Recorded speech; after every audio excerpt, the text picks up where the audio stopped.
All right, 6:30 in the morning. Wow. Let's just say, haven't even had my coffee yet, but it's coming up. Okay, blueberry day, guys. Last run of the blueberries. Gonna give you the blueberry recipe. Come with me along on this journey. I will see you in the kitchen. Okay, people, this is it. I told you I'd show you the blueberry recipe. Here it goes. There she is. That is 2 kilograms of berries, 3 teaspoons or tablespoons of lemon juice, 2.5 tablespoons of balsamic vinegar, and 2.5 cups of sugar. That's it. Little baby, easy ingredients. So we're gonna mush that up pretty good, and then it's gonna go over to the Nesco because it's got that water bath, and it does really good. As you can see, I'm gonna be busy. Although that is the last of the blueberries. Each of those bags is another 2 kilograms, and it'll be done. And last night I pressure canned right there. That is Xander's request for meatballs in marinara sauce, like a meatball sub. That'll work out really well. And over here you have pork ribs, beef, and Montreal steak beef, like Montreal steak spice beef, pork ribs in barbecue sauce, and chicken broth over there. All right. So I'll do that YouTube and get it back in, and we'll see what we come up with. Okay, now what we're doing is you see the berries are heating up, so I'm going to mash them down with just like a potato masher, right? Because this isn't really a necessary step, but it'll help the berries cook faster, basically. And I've got a lot to do, so speed is good. So now I've added all the ingredients. I'm slowly heating it up. Mash it down just the once, and then just let it do what it does until it reduces to the right consistency that you want for your jam. A cheat is you can always put in when it's boiling, you can always put in a cornstarch slurry. Just make sure it's a little light on the cornstarch, like let's say 2-3 tablespoons maybe. Put it in a little bit of warm water, shake it up really well, put it in there, and stir it in, and it'll thicken up everything. Gives you a little bit more jam, like a little bit more volume jam, because it'll thicken up the liquid. All right, so this is the berry starting to do the berry thing. We'll come back when it's ready to either thicken or it's thickened, or we're going to jar it up. All right, here we are. It is at a rolling boil. Definition of a rolling boil is a boil that if you stir it like this, it's going to keep boiling. So that is a rolling boil. Right? Now you can see how it came from the original line. It's already down there. I need it to go down probably another 1/4 inch or 1/2 inch, and then it'll be ready to can up. Now, people take the scum off and stuff like that. I don't even worry about it. It all turns into jam anyway, and it all tastes the same. And I don't want to be a production jam. I want to be a real jam. You know what I mean? So that is how we're going to do it. And again, we'll do the time warp. Probably be about another 20 minutes, I think, for this batch. And we'll be back then. So now it's reducing very nicely. Man, it smells so blueberry in here. It's crazy. So I've got my jars. That's those guys over there. If you can close up on it. Do. Turns out that I'm using my Nesco Smart Digital canner. Now, see the little button right down there? That's called the browning button. Sorry. So you hit the brown button, hit start, starts doing the swirly thing. Then you put your jars in there, about half, 3/4 full of water, and let them steam. Close the lid, and therefore they'll just steam.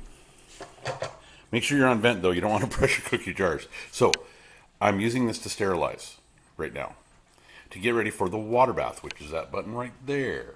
Which means I won't have to turn on the stove right there with the big water thingy on it. All I got to do is turn it on with this pot on it, which is smelling so good. Oh my goodness. So we are probably 20 minutes away from canning. The blueberries are percolating like wow. The jars are sanitizing, and by sanitizing in there, I'm heating up the water for the water bath, right? Yeah. So, Also, another note, a couple little tricks I figured out here. Okay, a little bit of vinegar in the water makes it so that your jars don't get all scummy, especially if you're on well water. You still have to heat the lids, but rings. Let's talk about rings. Okay, for years, and I've been canning for a while, but for years, I was always short rings and I couldn't figure out why. Then I found out you don't need the rings. In fact, it's better to take the ring off of the finished product. So, I've got a few extra rings, and that doesn't include the box downstairs of rings. So, if you need rings, let me know. As in, rings for jars, not the ring. Right on? Okay, so we're percolating, we're steamifying, we're getting ready to do some canning. We will be back when it's time. So, one quick thing I forgot to mention is equipment. Okay, you know, I'm in love with this thing right there. Can you see it? Yeah. Oh, you can barely see it. I'll see if there we go. Okay, better, better. Love this thing to bits. It's really saving me time. Well, I don't know if it's saving me time because those big canners, you can put a lot more in, right? But the big thing is, it killed my best buddy, my stove. So I'm really happy with this one. Actually, you know, it got to the point where I found a natural gas stove on Facebook Marketplace, and I picked it up and I brought it home and I put it in the shop, and I thought I'll do my canning out there because that way I don't have to break or want to break my number one stove, my ceramic top here in the house, right? So I put it out there and everything else, but then we come up with this, and you know what? It's 8:30 in the freaking morning. I've been going since 6:30. I don't know if I want to be in my shop at 6:30 in the morning unless I've got big meat to do or something like that, or I'm smoking. I want to have my, oh, hold on. I want to have my coffee in my AskTodd Yeti coffee cup. That's right. And this is the smile I get when I'm drinking my coffee. Man, I think it's better in the cup. And if you want to know, sorry, there we go. If you want to know how to get this, go to Trisha's Signs and Designs on Facebook. By the way, we've been asked to go back there. Turns out she's got a fall lineup coming up. So, want to get that fall lineup, we're going to do, probably go do a shoot and shoot. And also, we've had requests to do how they make this. Like, how the hell do they make this? Like, do you see this? How do they do that? Because this is Yeti. That ain't no sticker. That's like carved into it. Right? So that is the same as that little guy. Oh, there we are. From when you buy the thing. So we're going to be doing that later on, probably in the next month or so. Still got to do TJs. I've also got to do the one that's going to be up previous to this. So this one will be up afterwards. I'm going to do the psychological aspect of what's called the scumbag trucker, but don't take me on that because no, not all truckers are scumbags. Guys, I used to be a truck driver, I know. Sometimes it's really hard out there and stuff like that. So I'm going to be doing a heads up on that one because we've had, a friend of mine's had some problems. So she asked me if I could put that online. Also, so we're going to do the blueberries today and we'll get that out. You've seen the previous episode. I don't know if it's not showing up because I'm not that good yet. We'll do the previous episode. Sorry for diverging from my usual, but you do realize that if you have any psychological questions, I will research and do my best to explain it to you in layman's terms, or just, you know, hopefully make you feel a little bit better. And just remember, I'm a Dr. Fillion. If it's your fault, it's your fault. Own it. If it's not your fault, it ain't your fault. You don't need to own it. And you don't need to worry that, what if I? No, it's not a you thing, it's a them thing, right? Okay, so back to blueberries. So steam is starting to come out of my Nesco. I got my jars in there. That means they're sterilizing. And then we're going over to the jam. You're going to love this. So, no, I'll put it on the side. There we go. Total propping. Okay, so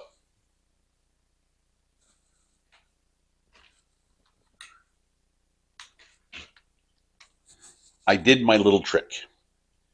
The cornstarch trick. 2 tablespoons cornstarch and a little bit of water added to it. See what it's doing? Now, this is how I don't know if the big stores use cornstarch. They probably use fructose syrup or something like that. But good old cornstarch is a natural thing, and it increases the volume of your jam because realistically, it's sweet enough right now. It tastes fantastic right now. And then we're going to get extra volume because we don't have to reduce it down. Naturally, we can just add a little bit of enhancer as the cornstarch.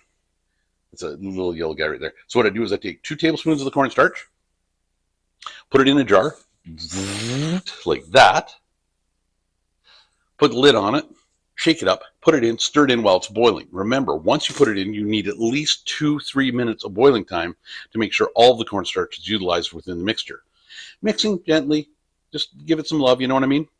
Now, from here, that has sped me up by at least half an hour, maybe 45 minutes. We'll get the jars out of there. The cup. Get the jars out of there using the jar grabber. Okay? Also, the funnel. Why do we use a funnel? Because we don't like making a mess. And we work so damn hard on that stuff, we want to put it in the jars using that so we get it all in the jars. Lids are steaming. Got to put them in a water bath when you're doing water bath canning. You don't have to do this when you're doing pressure canning, but water bath canning, you got to heat up the lid so that little rubber ring, you can probably see one right down there, gets pliable and will give a better seal. That is a little bit of vinegar. You can use water or a damp cloth. I like to use vinegar just because it's got a little more disinfecting qualities. Piece of paper towel, vinegar, wipe the rims, and then you're inspecting the rims of that, and rock and roll. And then the grabby thingy. Okay, just got this. That's why I like this. See that? No more burning fingers. No more trying to find tongs. No more wrestling with lids that are attached to each other. And it sticks right there. Also, the headspace. And on the back of the headspace is the thing you just jam it. You know what I mean? To get the air bubbles out when you're doing pressure canning. Those are on Amazon. I think they were $7 for a whole kit. So the grabber and the funnel, they're probably 100 years old. I think I got gifted them with a canning set. So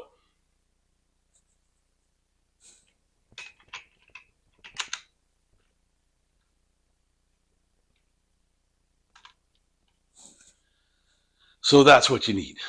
Well, you don't need all this stuff, but you know what? It makes your life a lot easier, especially if you get this. Just get this guy and this guy. Find them at a garage sale. Talk to your grandma. Maybe she has them kicking around. She doesn't do any canning anymore. Get them out of your traditional water bath canning. You can use them everywhere. I mean, that's like even grabbing hot stuff out of the stove if it's in a jar.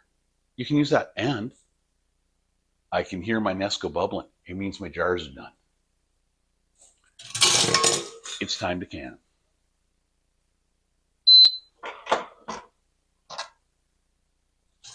Watch.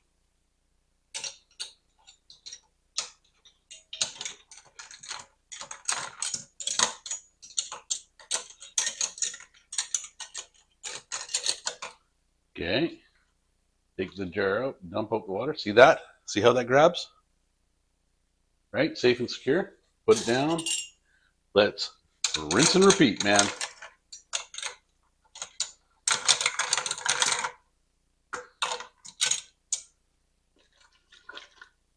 Now, the cool thing about doing it this way, in the Nesco, is the fact that I've now preheated my water for the water bath. I know how many jars are going to fit in here, right? And I've sterilized my jars. So that's a win-win-win-win.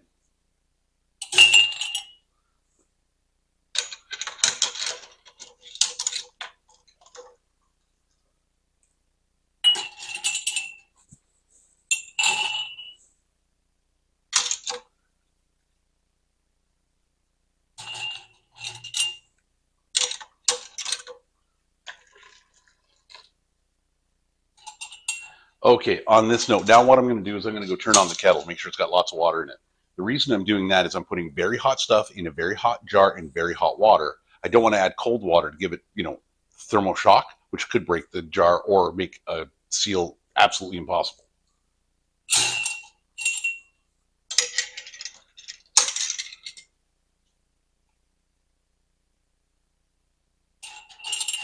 Okay, here we go. Turning on the kettle. Be right back.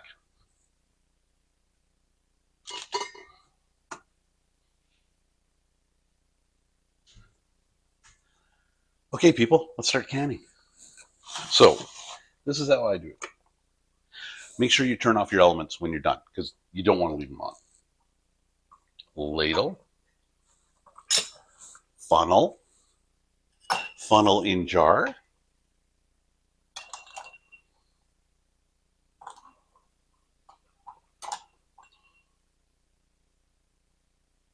now you see how I fill them up right to about that line? I could probably fill them up a little bit more, but I like giving it a little extra headspace.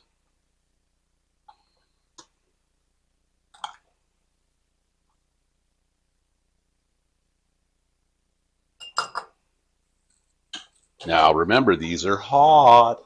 Jar grabber.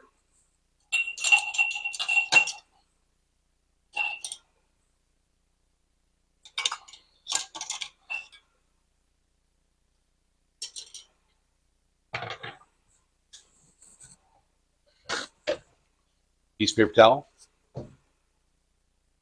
Dip it in the vinegar.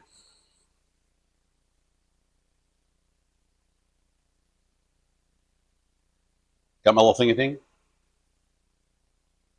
Grab a lid. Nice and gentle, no burning. Nice, I like it. Do it again. Grab a couple lids. Now, why I'm doing this is because I can handle two, right? But I don't want them to tip over while I'm doing the rest of the stuff. And at this point in time, I grab them with a towel to keep your hand from burning. They're ready to go in. And then I will take the time to put them in.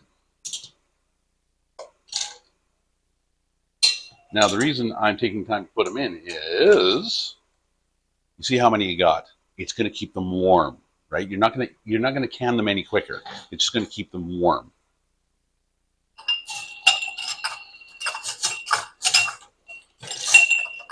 Okay, now this is all about rinse and repeat. So I'm going to get this done, and I'll give you a close-up of what's going on in the canner before I turn it on. Okay, we're back. Now, I should grab it. Okay, I ran into a little bit of a problem. Now, remember when I said adding that cornstarch will increase your volume, therefore increasing your output? Guess what? It's full. And I got 3 extra. So what that means is, yay! I'll probably running out of jars, but that's okay. I got the other batch, so I've only got 1 batch left in the sink, just thawing out. 1 more batch is in the pot, starting its thing. Should I bring you over? Yeah, I'll bring you over here to see what's going on in the water bath steamer here. Well, let's call it the digital steamer. Oh yeah, I am wearing my crappy shirt. This is my Sausage Samurai shirt. I'm very proud of this shirt. I got dubbed the Sausage Samurai 5 years ago when I made a really whacked out pizza sausage. Okay, so whole different story, different day. This is blueberry jam. Let's see what's going on in the pot.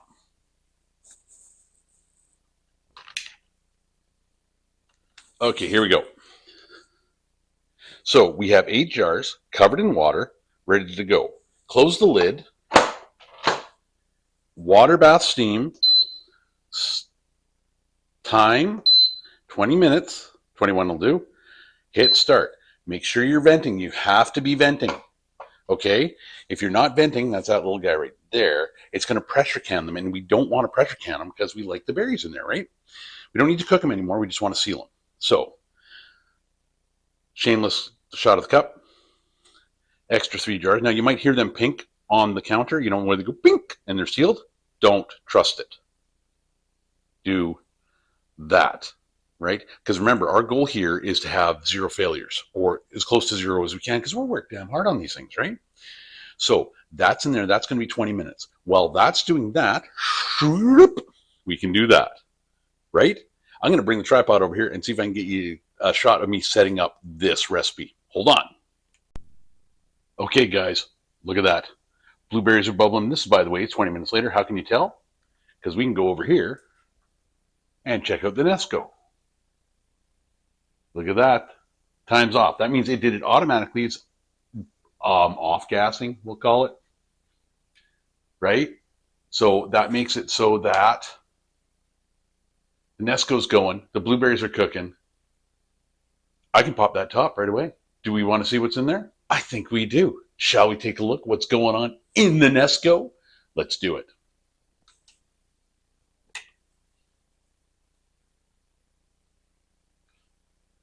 Okay, so it says it's off. It's done its 21 minutes. Slide the top. See that? Did you see that? Open up on its hinge. And say voila. Do we see that little happy bubbly jaws? So we grab our tool and grab the jars. First one's always the worst one. There we go. What I do is I give them a little tilt to get the water off. And let's get them over here to cool off. Okay, and you just rinse and repeat till you get her going. Oh, I missed it. Oh, no. There we go. There we go. Okay. That's 2.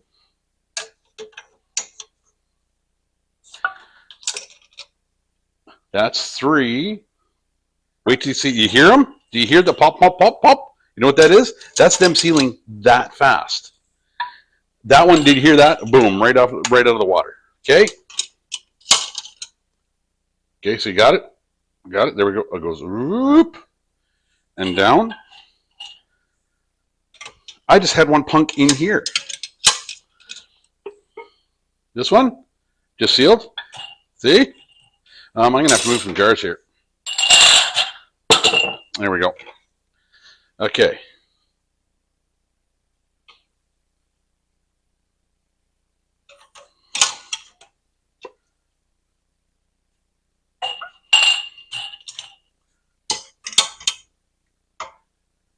And then what am I going to do? I'm going to get the next jars in there so that they start steaming and getting ready for that, which is bubbling away. See this? Bubbling away like crazy. And did you hear that? Oh, and 2 more pinks. Holy crap, they're popping like popcorn. Okay, so I'm going to do the whole routine, and then I'll get back to you. I think I'll show you what happens when I put in the cornstarch into there. So I'll see you in about 20-25 minutes. Here we go. We are going to do the cornstarch trick. So pardon the filming because this is one-handed and I'm not a one-handed kind of guy. All right. Now,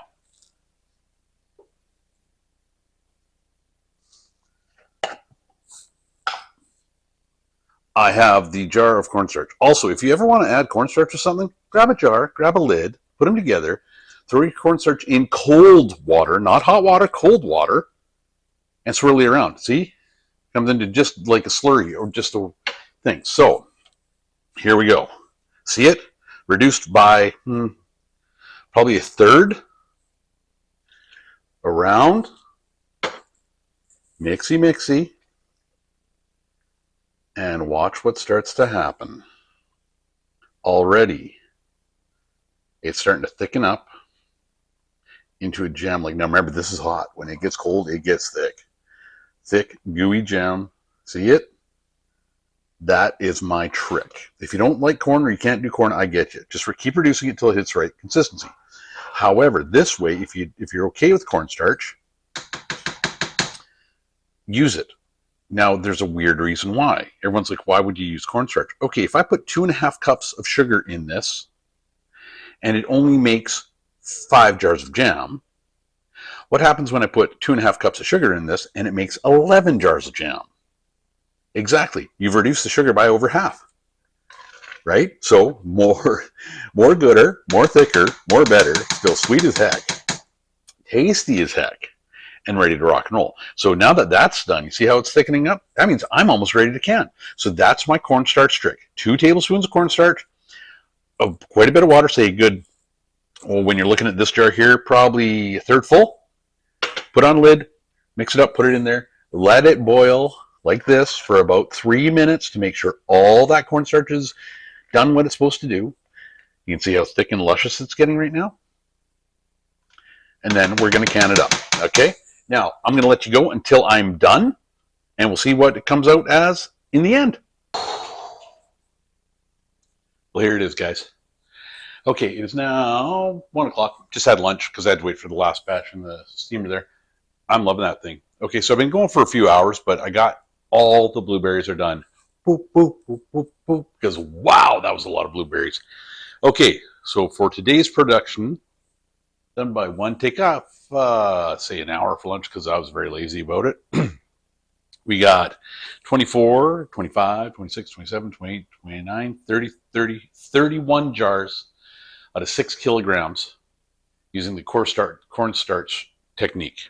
Again, the recipe for this blueberry extravaganza was 2 kilograms of blueberries, 3 tablespoons of lemon juice, 2.5 tablespoons of balsamic vinegar, and 2.5 cups of sugar. Now you can stop there, reduce it right down without adding the cornstarch. If you want to add the cornstarch, 2 tablespoons of cornstarch in cold water, mixed up into a slurry, and then dumped in, stirred in as I showed you in the video. And that will equal this jam here. Now let's see if I can get one. Still pretty warm. It is a beautiful thickness, like beautiful. So, and that's still warm. When it gets cool, it'll even be better. All right, so that concludes the blueberry video. Thank you very much for asking Ask Todd how to make blueberries, because, man, this was a good journey, and I'm very glad you came along with me. Also, I'm still giving the Nesco a 100% thumbs up because, wow, it's really making my life easy. It's going to be a long journey. Now, next, I think we might have to try chicken. I got a lot of chicken in the freezer. So we'll look at that and go that way. Like I said, we've got lots coming up. Bus season is starting. I just got my bus back yesterday. Rock on. So anybody who's on my bus run that's watching this video, you guys got a bus this year. All right. Okay, so the bus run's starting. The regular things are starting. Xander will be going back to school here pretty quick. I might take the next week or so off. So if you'll get this on Sunday, like it'll be on the Sunday of the long weekend. Yeah, that'll work out. And yeah, and don't forget, tune into the previous video. It's a little bit heady, and I do apologize if I use some heady terminology. I'll try to keep it down to just the average. But it does deal with a lot of psychological issues and thoughts that a lot of people have had, so I'm discovering. All right? Have a great day. Smile keeps the frown away. I hope you had an awesome summer. Enjoy this fantastic long weekend. And remember, look at your neighbor. See what they got. Say hi. Know the people around you. Know the people beside you. Even if you don't like them all the time, you might like them some of the time. Right? And it doesn't matter what color, what creed, where we come from, what we celebrate, what kind of religion or who we pray to. We all bleed red, and I love to be a colorblind person. Not that I'm actually colorblind. It's just that when I'm looking at other people, I am absolutely colorblind. I take people as people, and I hope people take me as me. So have a great long weekend, people. I will see you next Sunday.